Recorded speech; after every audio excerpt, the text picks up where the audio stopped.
Zombies are a recurring trope in our popular culture, creatively used over decades in horror movies as a scary plot device to engender fear and revulsion.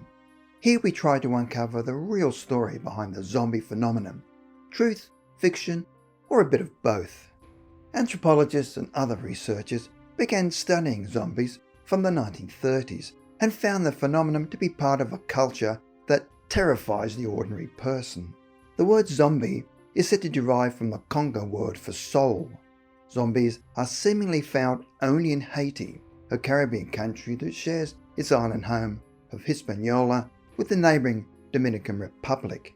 Haiti's foundation in recent history was based on a barbaric slave trade. From the early 1600s, the majority of its people's descendants were shipped from areas of Western Africa where Yoruba-speaking groups had been living. The ruthlessly desiccated communities naturally clung to their existing beliefs in magic and witchcraft, as well as memories of the gods and ancestors they had worshipped in their homeland.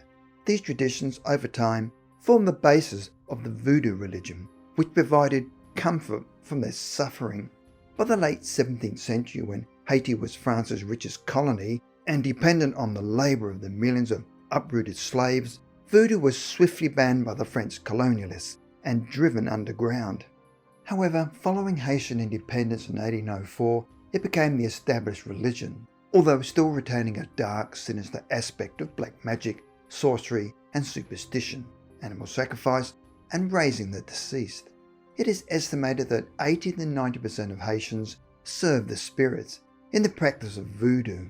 US anthropologist Zora Hurston was one of the first to document a famous incident of the zombie phenomenon. Writing in 1938, she recounted the events as described to her by witnesses. A much-loved girl called Marie was said to have passed in 1909. 5 years after this sad event, Marie was observed by some former school friends at the window of a house in Haiti's capital, Port-au-Prince. The owner of the house denied access to authorities who wished to investigate the sighting, and Marie's father was reluctant to take further action. Sometime later, the house was searched, but the owner had fled, leaving no trace of the girl. Given huge publicity and widespread concern, her grave was opened and found to contain a skeleton too long for the coffin, with the clothes Marie had been buried in folded neatly beside it. Public opinion was that Marie had been dug up and used as a zombie until the sorcerer who had held her captive had passed and his widow turned her over to a priest. It was said that after being spotted by her school friends, she'd been smuggled out of the country dressed as a nun and sent to a convent in France, where she was later visited by her brother. American writer William Seabrook also researched zombies in Haiti in the 1930s, describing his horrifying face-to-face encounter with a seemingly soulless shell of a man. In his 1930s book The Magic Island, he wrote, "His eyes were the worst, not blind but staring, unfocused, unseeing, and he described the creature as vacant. It seemed not only expressionless but incapable of expression." He went on to say, "I had seen so much in Haiti that was outside ordinary normal experience that for the flash of a second I had a sickening, almost panicky lapse in which I thought, or rather felt, great God, maybe this stuff is really true." The sad and daunting aspect of the zombie phenomenon is that no one seems to come to their aid. Those individuals who do recognize zombies as concrete reality do not fear the actual zombies, who are harmless. Rather, they fear becoming a zombie themselves, against their will. The sorcerer's power to create zombies seems to be used more often as a threat to maintain social order. But when a person becomes a zombie, family and friends of that person may never learn of their plight, or if they do, are too terrified to intervene. One mother reported to Zora Hurston the information about her son who had passed and been buried. After the funeral, friends stayed overnight with the grieving woman and her daughter, who awoke to the sounds of chanting in the street. She was shocked to hear the voice of her brother amongst the affray, and awoke the others with her screaming. The group watched appalled through a window as a grim procession made its way along the street. In the midst of it, her sightless, stumbling brother. Despite his anguished cries for help, not one in the group dared venture outside to attempt a rescue. The shuffling procession passed out of sight, with the boy's sister said to have had a mental breakdown after the incident. Another researcher, Alfred Matreau, author of Voodoo in Haiti, studied zombies in the late 1950s and found that there were few local people, even amongst the highly educated, who did not give credence to the reports.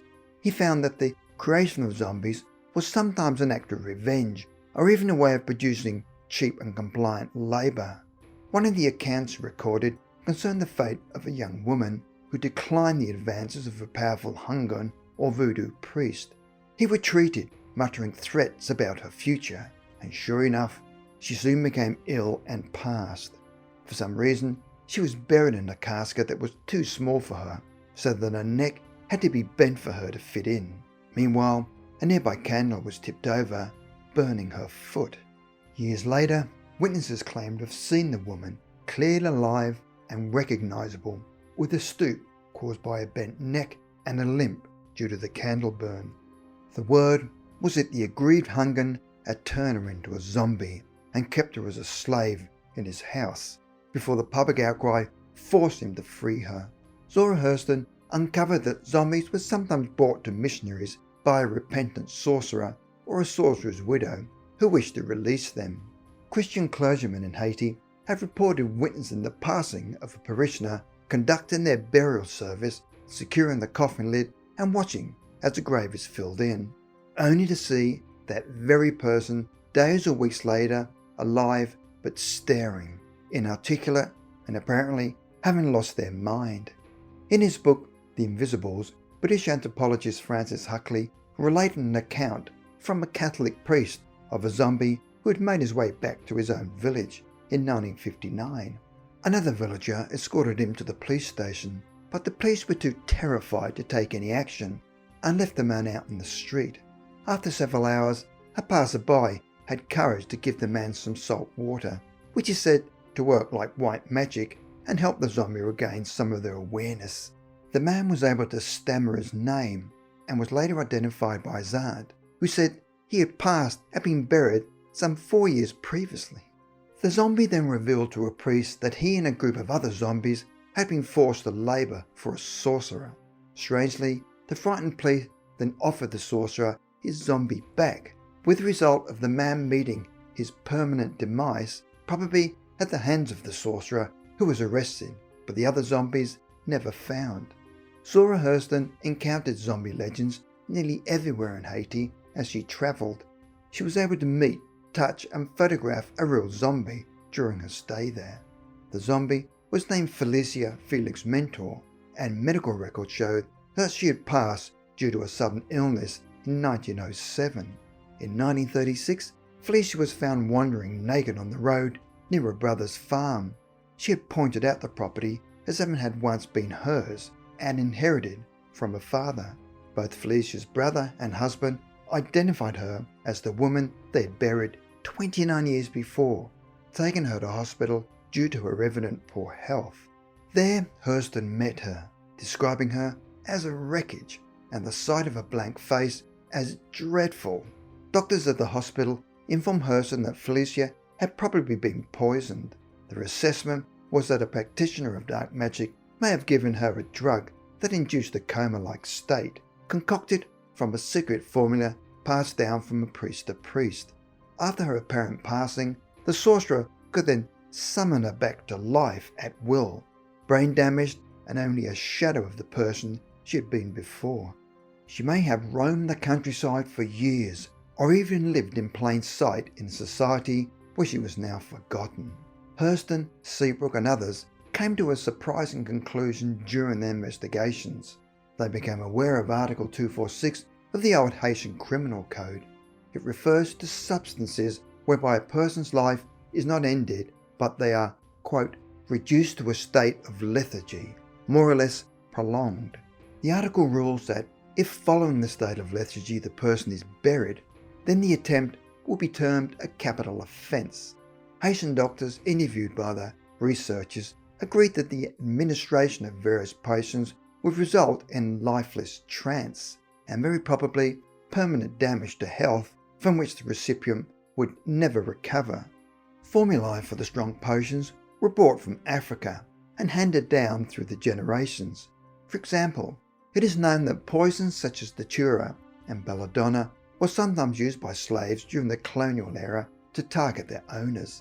The unknown secret drugs are thought to have the power to destroy parts of the brain that determine speech and willpower, enabling their subjects to move and act but not formulate thought.